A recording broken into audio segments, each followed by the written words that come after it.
For the Wild podcast is brought to you in part by the Calliopeia Foundation and listeners like you.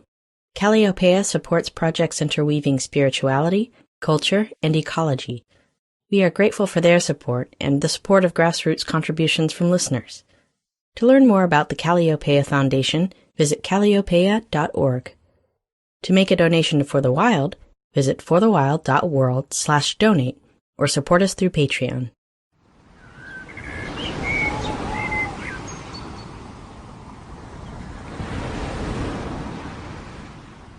Hey community, Ayana here. Before we begin today's episode, I'd like to share an exciting project the For the Wild team has been tending for the past few years.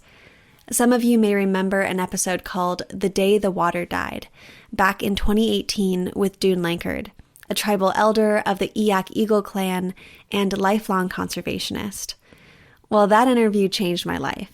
I ended up rafting down the Copper River in Alaska with Dune that summer, and since then, we've been deep in strategy around protecting the temperate rainforest, glaciers, and waters of his ancestral homelands. Right now, we face a pivotal moment in Dune's 20-year struggle to preserve 11,000 acres of the Bering River coalfield, which remains extremely vulnerable to mountaintop strip mining under its current private ownership.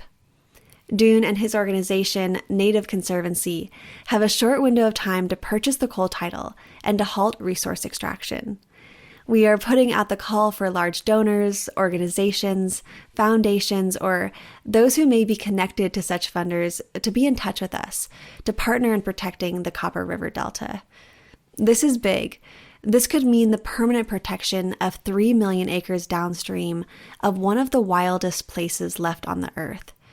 The enduring subsistence of the Eyak people and their salmon, eagle, bear, and all the other more than human kin depend on it. There is a powerful shift afoot in the land back movement, and we are here for it.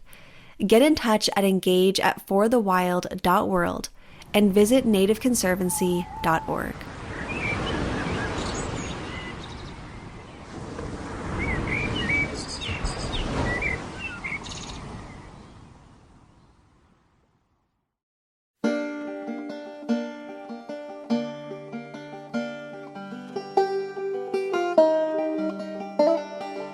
Hello and welcome to For the Wild. I'm Ayana Young.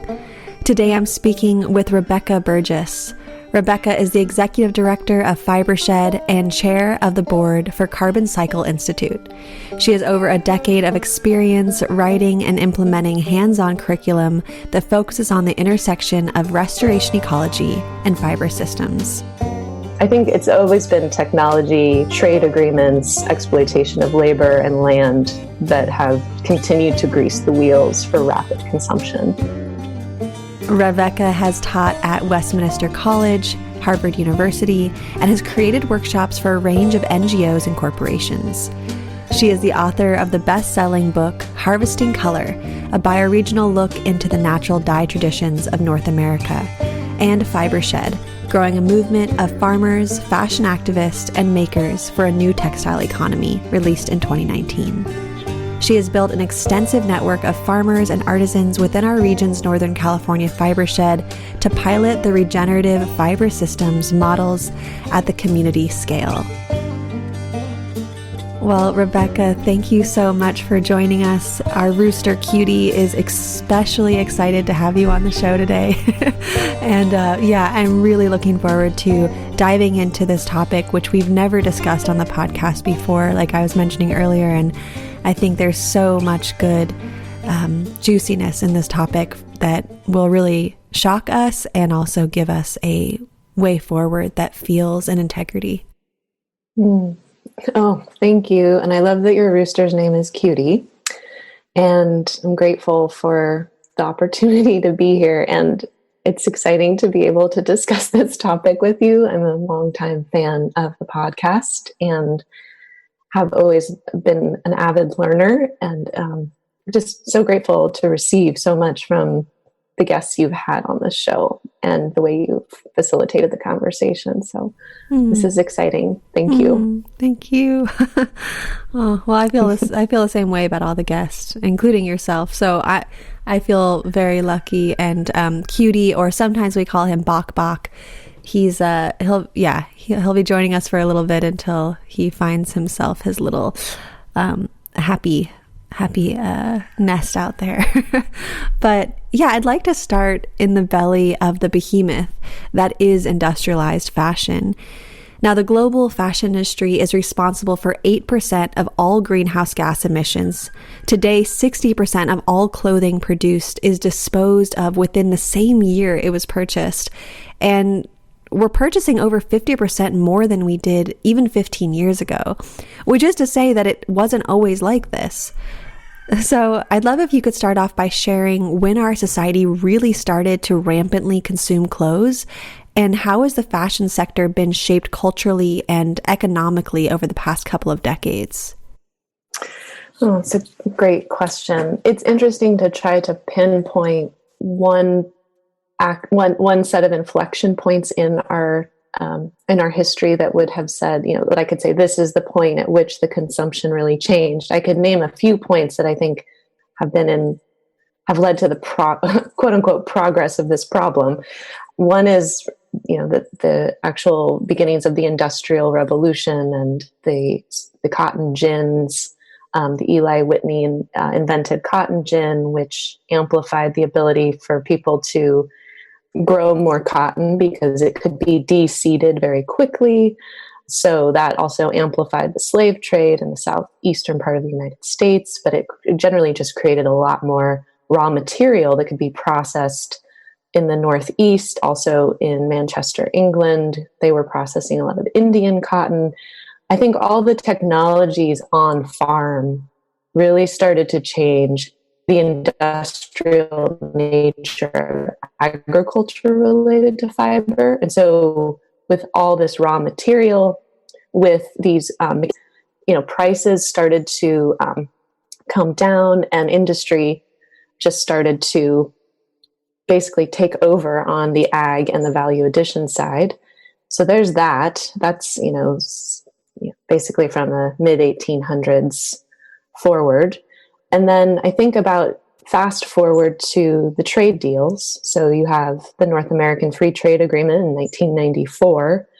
And, here's one example. In 1960, they say about 98% of our clothes were made in the United States. Maybe 2% were from overseas. And now today, as we sit here and talk, that number is completely reversed. And in fact, less than 1% of our clothes are actually grown, woven, and sewn in the United States. And, 99 point something percent is imported. And the way that occurred, that import economy, was through trade deals like the North American Free Trade Agreement, NAFTA, and then CAFTA, the Central American Free Trade Agreement. And then as clothing could be produced in the late 90s, south of the border, overseas, Pakistan, India, China, Vietnam, Myanmar, these low-wage countries that had they just didn't anticipate the kind of aggression of the industrial system. And so the environmental laws were not prepared. The labor laws were not prepared. You were moving people in these other countries out of subsistence village-style textile production and moving them into industry and factory jobs and low wages. And so the fight has become, I think, to really see that a lot of the environmental and social issues are overseas now that we need to contend with. There's many still issues in the U.S. textile industry, but so much of what we wear is overseas. And we were able to, under these lax labor and environmental laws, we were able to amplify production rates. And again, just like the spinning jenny and the cotton gin and the mechanical looms brought more fiber through and prices down, then the trade deals, again, we were able to move these technologies into low cost labor environmental standard countries. And then that again ramped up production rates because people could consume more at lower costs, because the true cost was never being paid for. And then fast forward a little bit more, our consumption rates went up, prices went down. The early 2000s, you saw the advent of international brands in other countries, actually, like H&M out of Sweden. H&M is their fast fashion brand. And as they came on the scene, they pioneered these very quick turnover times where you could design something and you could get it to the racks very quickly. And the idea of 4 seasons turned into seasons every few weeks. So that was Zara, is another fast fashion brand that really pioneered that. But as we saw those companies, one was in Sweden, one in Spain, start pioneering this idea of fast fashion, like literally even called that, that's when you see the numbers just go through the roof on consumption. And those numbers you just brought forward, that we're consuming this much, the 60% of the clothes are not even utilized over a year of wear time. Those rates started to happen in the 2000s. And so now we're here, still consuming, projected to increase consumption by greater and greater rates globally, actually. There's no slowing down of the industry predicted outside of COVID-19, which has been an amazingly big swing of change. But yes, I think it's always been technology, trade agreements, exploitation of labor and land that have continued to grease the wheels for rapid consumption. So here we are. Gosh, just hearing that response, it's really, what a predicament we've gotten ourselves into. And yeah, the statistics are just crazy that the fashion industry creates more CO2 than maritime shipping and international flights combined, or that, I was reading that until factories started to feel the effects of COVID-19, the global fashion business was producing 150 billion items of clothing each year, which far exceeds, our needs, even for a population of 7.9 billion. So, it's really crazy. And there's just so many facets of the fashion system worthy of exploration. But as someone who is incredibly experienced with natural dye and bioregional textile culture, I'd really like to focus on the textile system and the chemicals that are so pervasive in their creation. Again, in preparation, I was reading that 25% of chemicals produced worldwide are solely used for textile manufacturing. And accordingly, 20% of global industrial water pollution is caused by the textile process. So as a precursor to discussing Fibershed's work, I'm curious to learn more about the toxicity of the textile process, as well as the pervasiveness of synthetic dyes. What are the ramifications of synthetic dyes in our clothing production, and where in the cycle does pollution begin and where does it end? That's a great question. Well, on the dye piece, the pollution begins at the extraction of fossil carbon from the lithosphere. So synthetic dyes originated from William Perkins in 1856 when he was trying to find a cure for malaria. There was an explosion in his laboratory, and the coal tar concoction that he had created blew this color that became mauve all over the walls of the lab. And, fast forward, it was like 400 pounds of coal tar was needed to make 1 ounce of blue dye when they got to the creation of blue. But so what you see around the time we started extracting coal and other forms of fossil carbon to power the industrial civilization that we are now living in, the material culture that came from lithosphere-based carbon, in large part, it was dye. This color no longer had to come from leaves and roots, which did that plant-based colors that preceded had their own set of colonial issues. We can talk about another time, but the issue of pollution really does, again, start at lithosphere-based carbon extraction, emissions of CO2e associated with that extraction.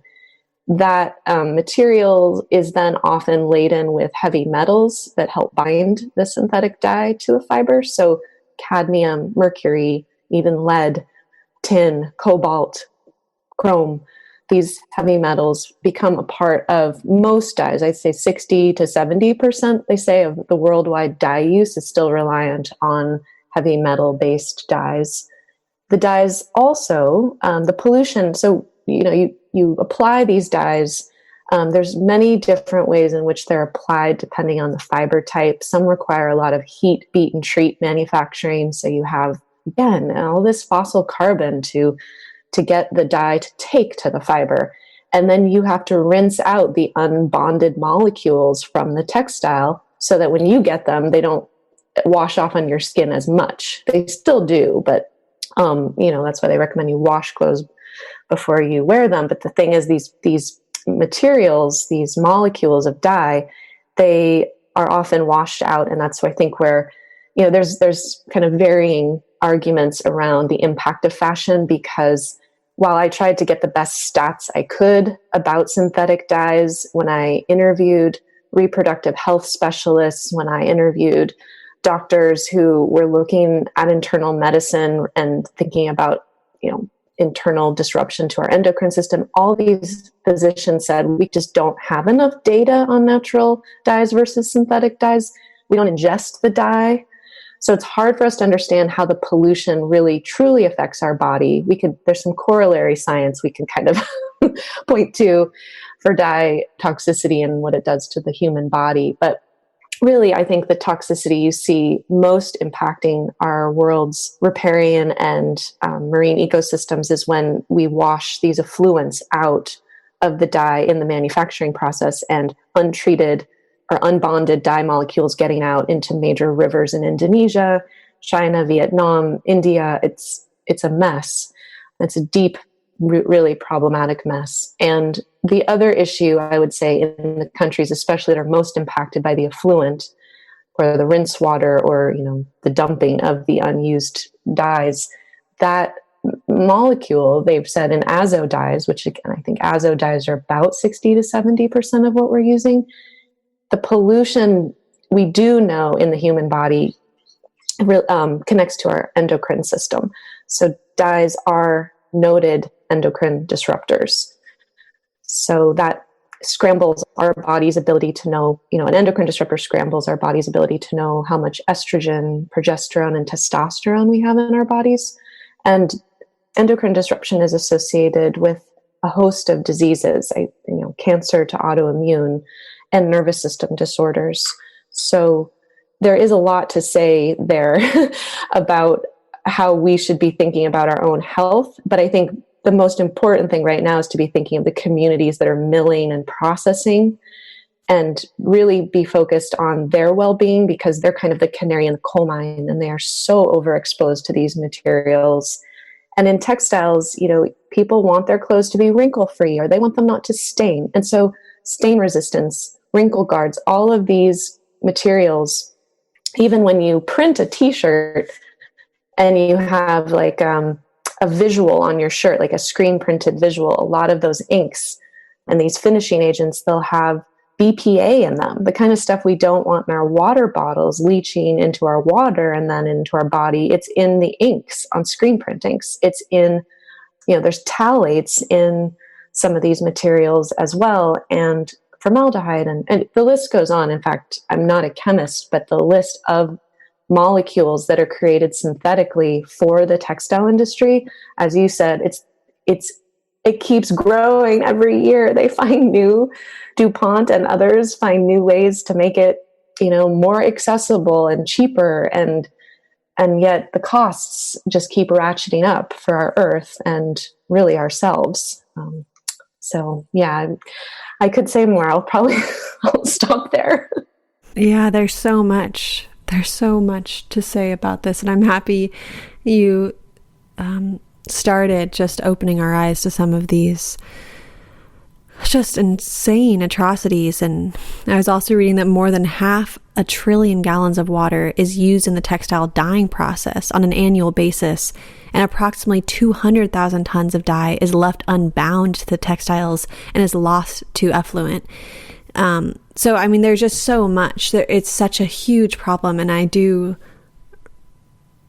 just feel horrified thinking of the communities that are more directly polluted from this process. Although, of course, I think that it ends up polluting everybody's water, because when you put things in a washing machine and so on and so forth. But like, I've seen images of where big textile factories are located, and the creeks and the streams in these regions are just so polluted, and the amount that they're able to dump every day is it's not regulated. So Nope. Yeah, it's really insane. But I also wanted to talk about your book, Fibershed, Growing a Movement of Farmers, Fashion Activists, and Makers for a New Textile Economy.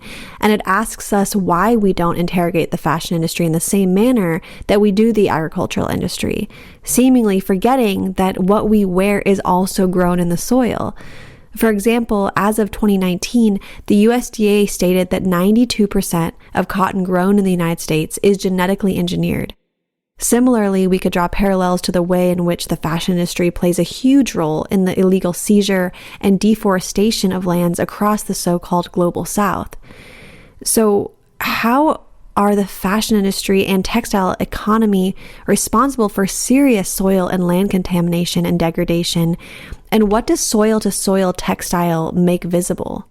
Well, wearing clothing is an agricultural act for the most part, unless you're wearing something from the lithosphere, which is the same place where natural gas, coal tar, and all other fossil fuels come from. So, we really have two choices at the moment, and I don't think we're ever going to have other than two choices. These are the carbon pools that are on Earth. We can't, we're not living on any other planet. So we're either deriving material from the biosphere or we're deriving it from the lithosphere in this case. And agriculture is producing still, I would say, from the FAO stats, I think 30 to 40% by weight. Our wardrobes are relying on, primarily cotton, and around 70% is lithosphere based, because we've moved to plastic clothing and blends, cotton, poly, acrylic blends. But agriculture is still the main hub where biosphere based fibers come from. Tree farms, I would put in there. So the tree farms that produce eucalyptus tree product for the rayon materials. So tensile and modal are considered very green green tree-based fibers because they use closed loop chemistry, but they're still coming from tree farms.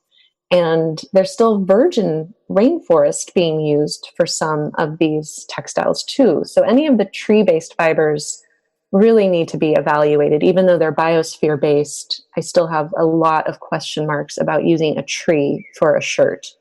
And then if you look at the reality of cotton systems, yes, in the United States, this is where BT cotton was invented. This is where Roundup Ready cotton came to pass. And we are the belly of the beast when it comes to genetically modified cotton. We pioneered it, and now we plant it, and we plant it at a large scale, and there's a lot of it available for textile production globally. We export a lot of our cotton overseas to be milled.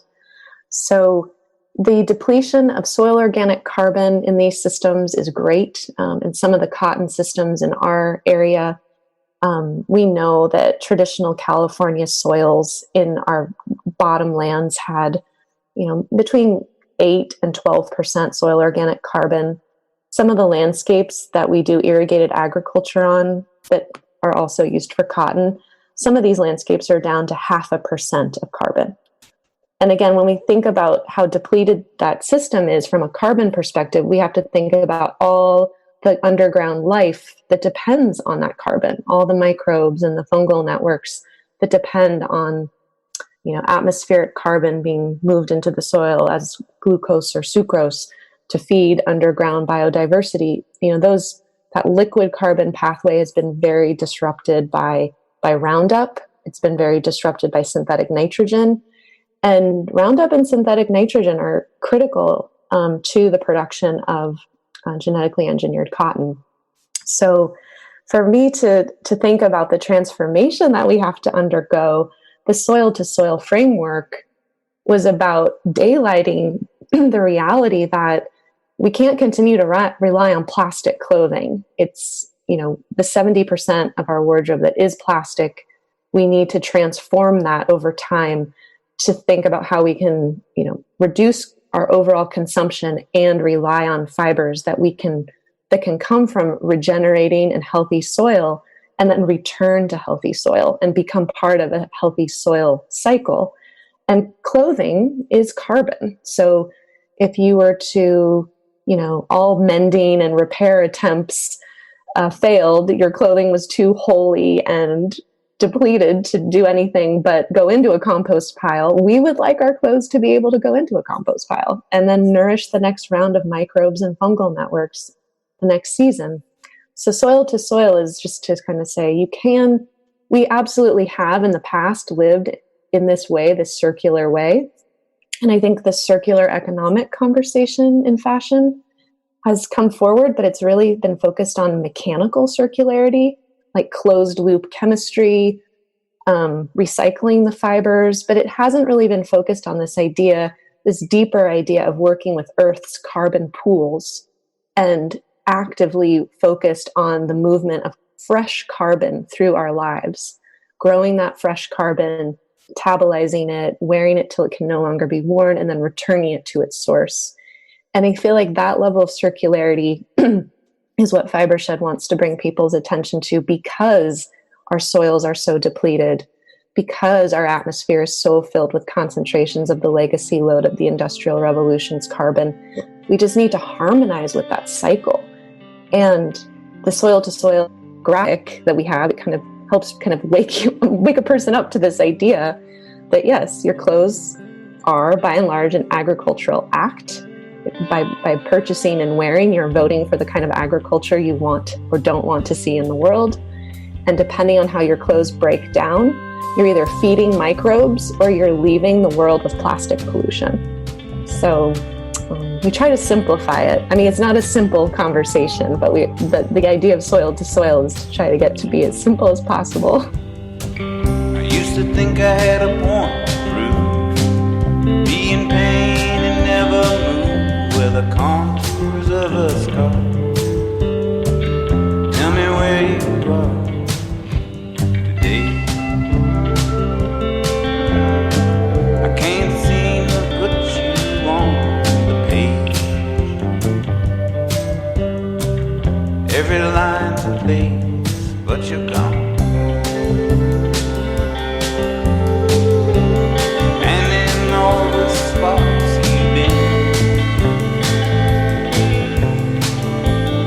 Undergrowth has settled in to say why you've been away so long, built up and broken on.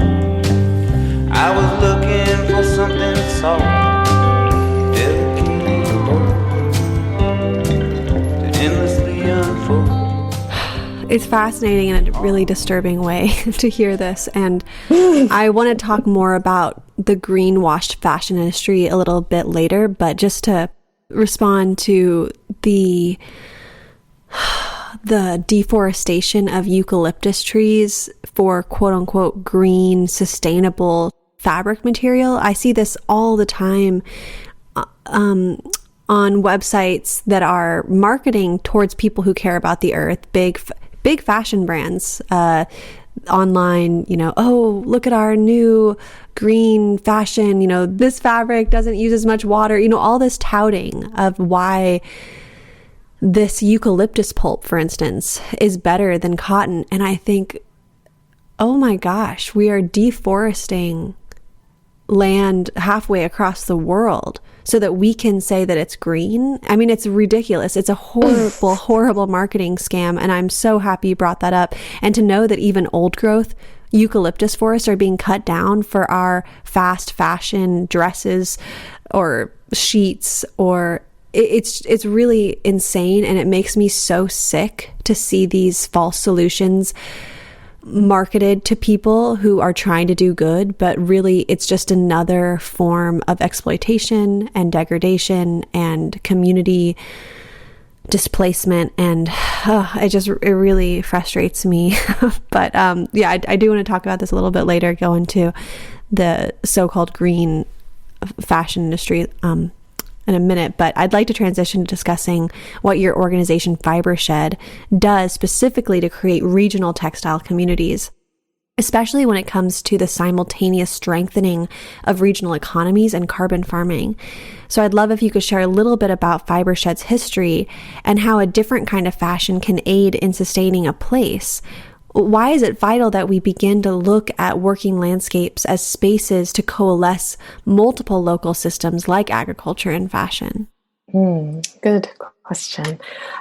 So the idea of focusing on a locality or a place to me has been central to, for me to answer questions about the global system. I always feel like I'll just put out there, like a lot of the data that I was able to collect for the book, for instance. I've talked to some journalists about this. It was you're working with very high level data that isn't always very well ground truthed. And, we don't really know all the details of what's going on in these birch tree farms in Sweden where they use, tree pulp for H&M's line. We don't really know all these eucalyptus tree farms in Brazil that are being used for other supply chains for tree pulp fiber. I would say in general, I always feel a little overwhelmed by the scale. And I think you and I both in this conversation have kind of sighed, trying to even contemplate the complexity of this and the impact of it. It's very hard to even wrap one's head around. And I think the way our society is designed right now, we don't have enough third parties. Our governments are very responsive to business as usual. Business as usual does not want to tell you a true story about itself. It wants to tell you a very washed story about itself.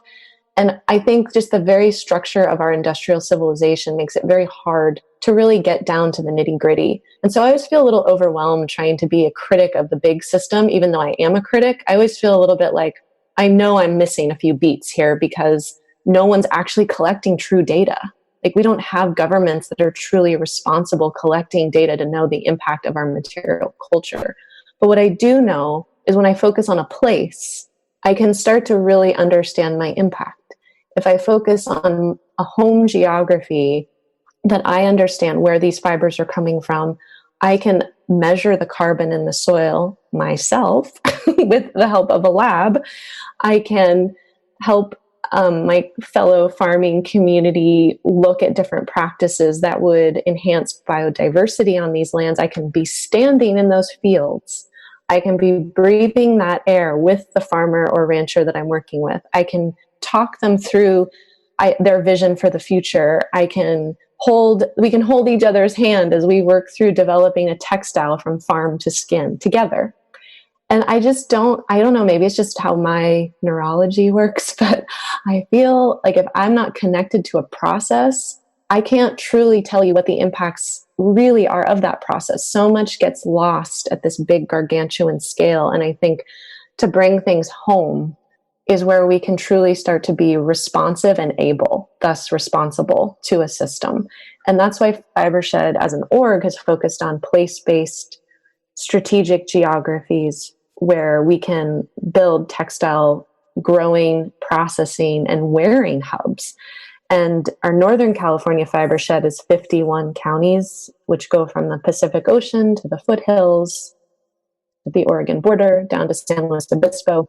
And we work with about 44, I want to say, to 50 affiliate communities who are also defining their home place and what they want to see grown that grows well in their community. And they want to be able to track soil organic carbon. They want to track and pay attention to biological diversity. They're interested in the intersection of wild landscapes and agriculture and how to synthesize those harmoniously. All these decisions we make about a place, I feel like have to be made by the people who live there. And I think defining a responsible textile culture, I just don't know if it can be done outside of a place. I feel like every time if I go to a ranch where they're, producing some very beautiful Rambouillet wool or Perendale, or, I end up realizing each ranch is an ecosystem. Each ranch has specific relationships with water, air, biological diversity, and each person stewarding that land has a different approach.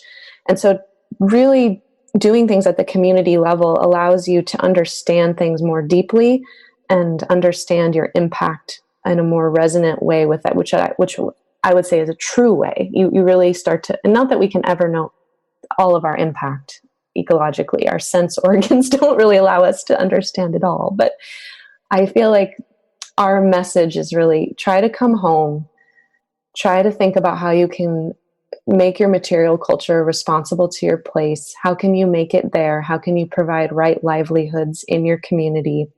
And, this is not a new idea. This is a very, very old idea. And it's worked for a very long time. And it's how we had beautiful endemic textile cultures across the world. And I was very inspired by the idea of a fiber shed from the Indonesian archipelago, where we had every island, East Timor, Pejong, Bali. I just reflect on the fact that each village with, there could be many on an island, would each have like a different set of patterns that they would weave, a different set of dye recipes that they'd pioneered. And it was such a beautiful and responsive way to be with the ecology that when I came home from Indonesia, I thought, this, Western colonized land that I live on, and my ancestors were part of definitely the problem here. How can I heal my own relationship to place? And so Fibershed's really kind of like a personal journey to be more responsive and kind to myself in the landscape that, is a colonized landscape, and try to think about the best possible ways of interacting with that landscape. So I'm not putting the impacts of my material culture on other communities internationally. How do I take all of what I need to do to create my life well and do it here? And it's actually very possible. It's funny. People are always like, how could you actually grow and weave and wear all clothes within this geography? And the irony is we have so much more fiber than we even have uses for it. So we're actually growing in our fiber shed millions and millions of pounds of fiber that go completely underutilized. So that's the trick. We actually can do this, and we can do it together. And we're starting to make that happen. Yeah. Yeah. No, I love hearing that we can do this. It's possible. It's not some far-fetched fantasy or some look back in our history thinking, oh, well, that was then, but we can't do that now. It's like we can and we have to if we want to be in right relationship with the earth. And yeah, I'm really excited to hear that. And there was this book that you had recommended, Earth Logic, Fashion Action Research Plan by Kate Fletcher and Matilda Tham. And in it, they write, quote, "When I think back to before, I see that now I am so much better dressed. I am more a part of where I live. Yes, this is a bit down to the fact that I am now wearing things suited to the weather here, that were designed with this place in mind, but also because I am contributing to life in this place.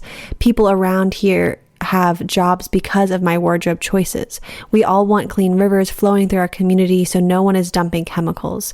We all know that the hidden system that make the visible fashion system run, care practices, handing down of clothes, haberdasheries, laundrettes, is cultivated and cherished by what we choose to do each day when we get dressed," end quote.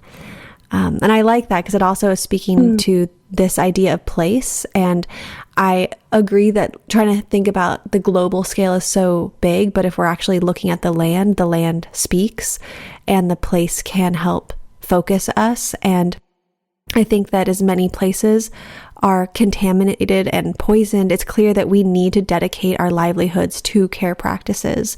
So I'm wondering, how does the reemergence of local economies and cottage industry ensure healthy environments?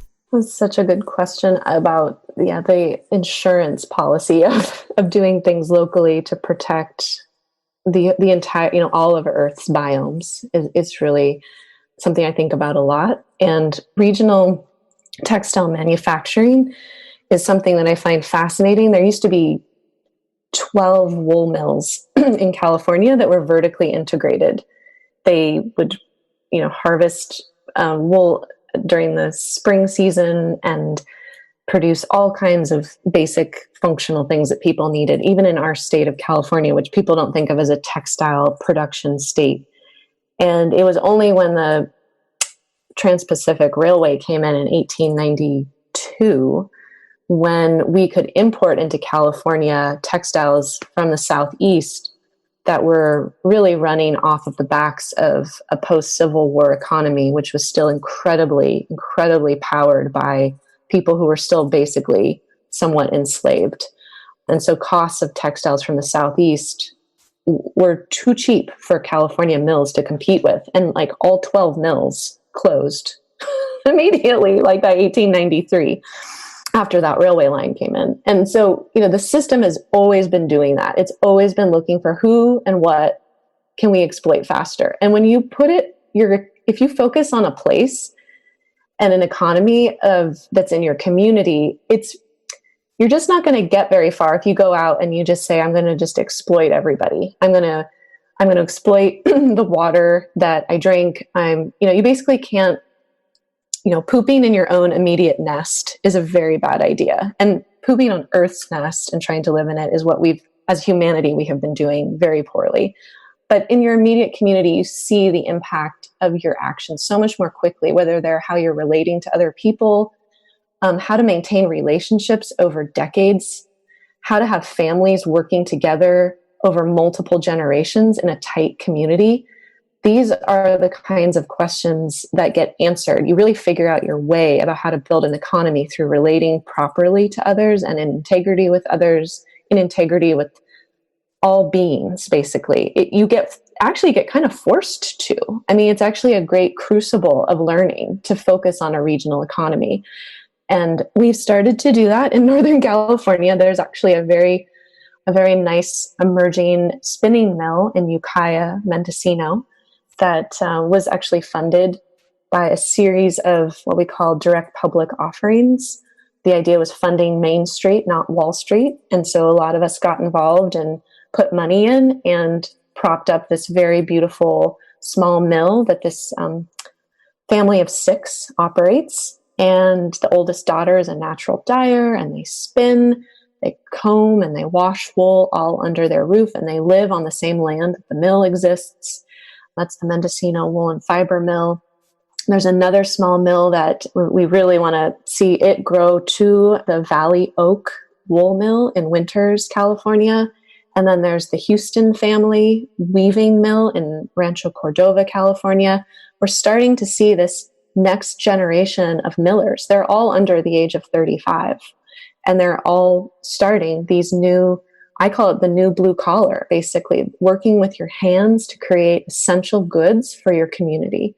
That's such an important offering. And when you think about how to make material culture in your community, you start to create all these diverse livelihoods. No longer is everyone just sitting at their computer talking to each other. You're out in the world making things, growing things, exchanging things, bartering, collaborating to make a new thing. And to me, that has built relationships that they're irreplaceable and they're priceless. And I don't think there's anything like working together to make a sweater that brings people together more. Like in my experience, it's like, okay, I'm going to do the spinning, you're going to do the dyeing. So-and-so is going to help market it. So-and-so is going to help us get it on this website. The other person's going to raise the sheep. So-and-so is going to shear the sheep. You start to get to know everybody, and they're your friends and your colleagues. They're not like a supply chain. Yes, it's a supply chain, but it's really a community experience. As our little mills grow, because they do want to grow, they want to grow in their capacity, not to become monoliths, but to definitely become an ecosystem of businesses that work collaboratively together with farmers and ranchers and add value to farmed and ranched material so we can all wear it. As we build a little bit of capacity, the prices start to come down because we use just enough of our appropriate technologies to make our textiles locally. So I think of the idea of, just focused on how can we build this here as something that Fibershed has spent, since 2014, we've been building the engineering specs, the financial analysis, connecting capital resources to entrepreneurs, building coordinated sets of relationships between people who grow and people who make, storytelling to make sure the community knows about each other, making sure we're telling each other stories well, which is what you do so well here on this podcast. So I think together, everyone in a local economy also just seems to find their place. And I always say that when I first started the project, some people felt a little competitive with each other. I recognize that, maybe amongst some of the farmers or some of the makers. And I just kept reminding myself, if those feelings ever came up, that we each have literally a fingerprint. We're here to offer something very unique to our community. And if we all just kind of remind ourselves that our offering is distinct, discrete, but mutually supportive of other people's offerings, then we can situate ourselves and center ourselves in a sense of comfort that by being truly ourselves, we are offering what we need to our community. And that's what regional economies also teach you. If everyone just does what they love, it works out. And I've seen it over and over and over again. It's a beautiful thing to watch. I feel eternally grateful for dedicating a lot of my life to regional economic development. Well, I think part of the systemic oppression is to pit people against each other, to pit local people against each other, to make folks feel like they're in competition rather than in cooperation. And then I think that type of mentality disenchants us or makes us feel like it's not possible to actually do things like local economic support. So yeah, I definitely see that. And I'm happy you spoke to that. Now, I'd like to get back to the greenwashing of fashion. And over the past couple of decades, the ecological impacts of industrialization and globalization have become glaringly clear.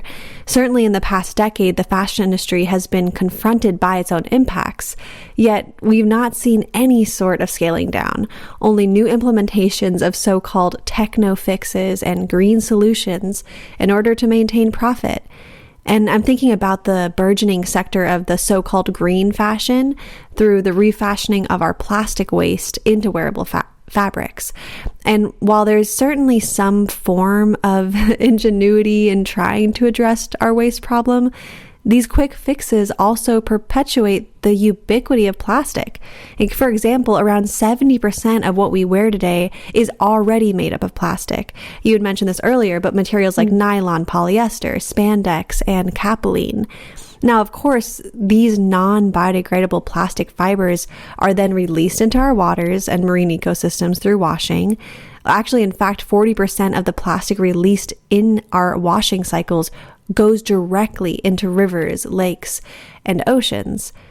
So I'm wondering, can you share with us the efforts of keeping plastic, or really oil, in circulation in the fashion sector, as well as the short-sightedness of all these new fashion innovations?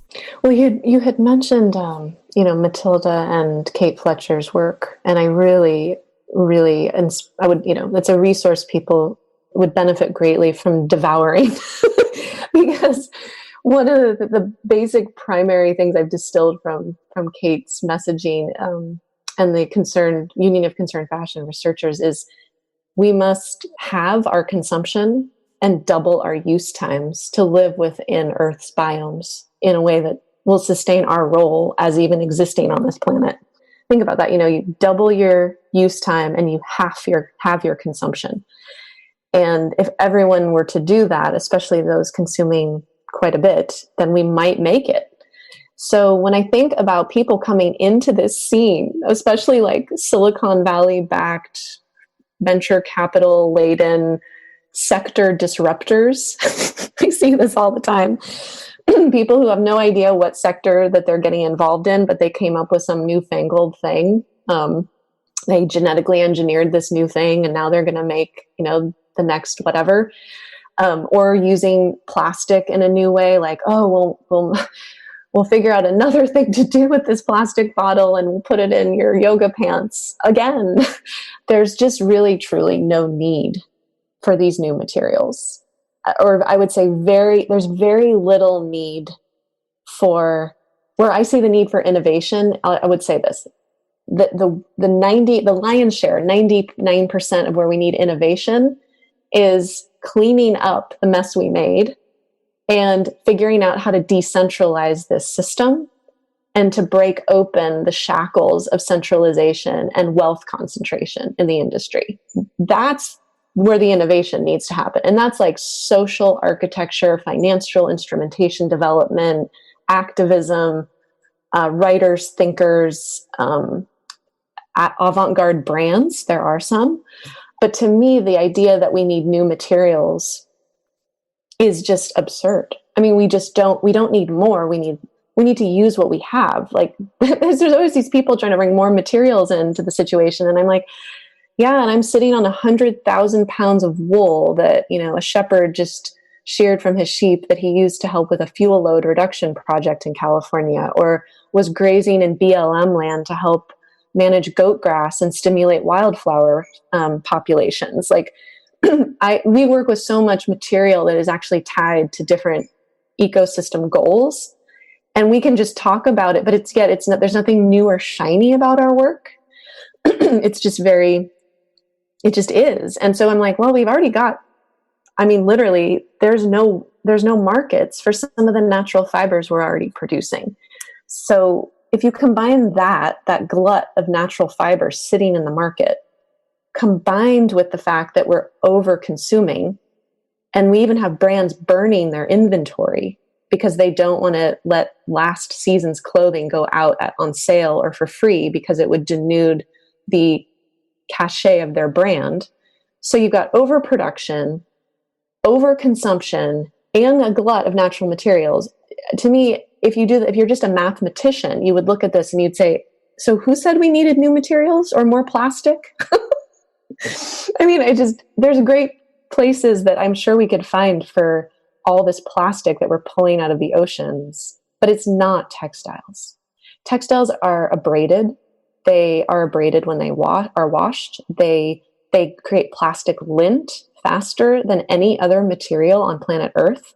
And I really think to take plastic and to shred it, which is what we do when we make clothing out of it, and to make it more prone to leakage into the biology of our planet is just heinous. And yet it's touted as green. It's quite backwards.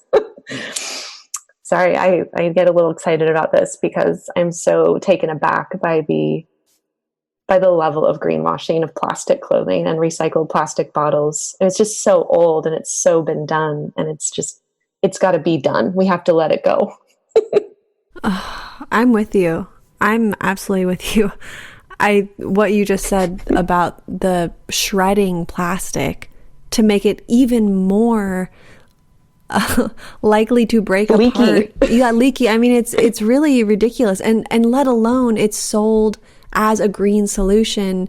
It's so backwards. And I can say too, in my own experience wearing plastic clothing, which I know I have a bunch of from past life choices, it doesn't let my skin breathe. It doesn't feel good on my body.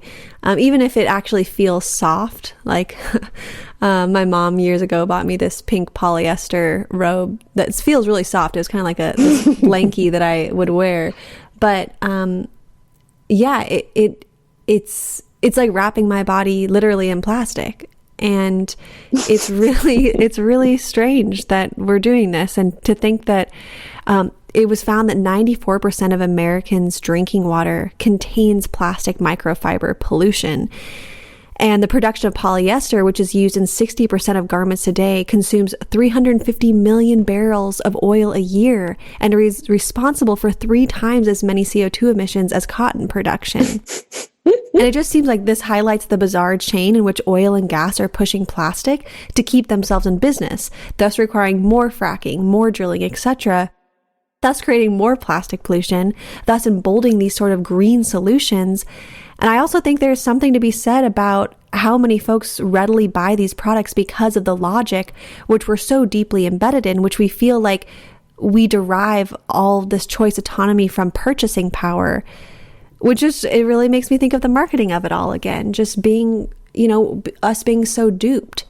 And this has just been such a beautiful conversation, Rebecca. I'm so inspired by you. I'm grateful. And yeah, you've really gotten me feeling riled up to get involved in this way. So thanks so much. Oh, that's so good to hear. Thank you for this wonderful interview. This has been so fun. Appreciate it. Oh, well, I ain't gonna place my home in a promised land. I will build my world with these two hands, and I ain't gonna walk. Thanks for listening to another episode of For the Wild podcast. The music you heard today was from Christopher Watkins and Gun Outfit. I'd like to thank our host and founder, Ayana Young, as well as the rest of our team, Ada McCrae, Andrew Storrs, Erica Ekron, Aaron Wise, Carter Lou McElroy, Chris Hudson, Francesca Glassbell, Hannah Wilton, and Melanie Younger.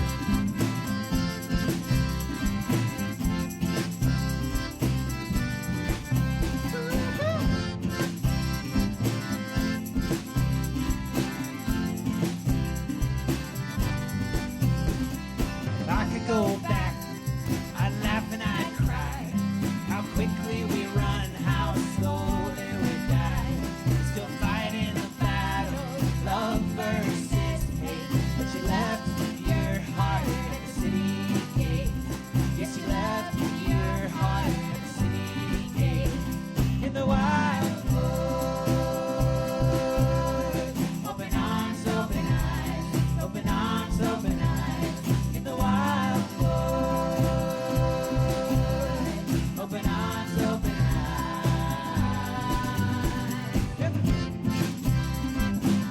Your part's coming up. It goes na na na. Get ready.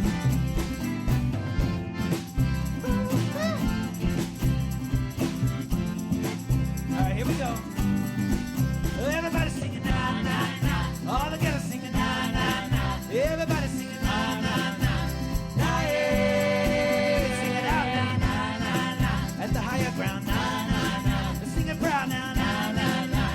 Na yeah. Put your hands together.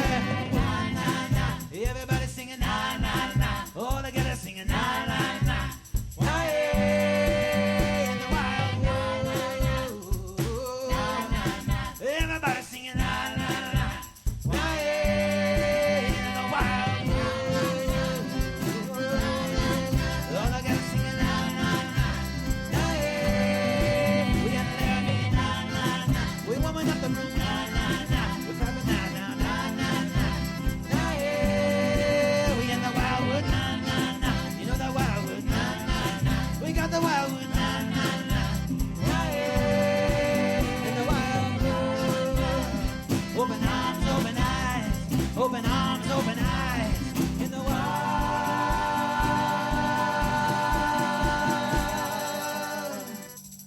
Open arms.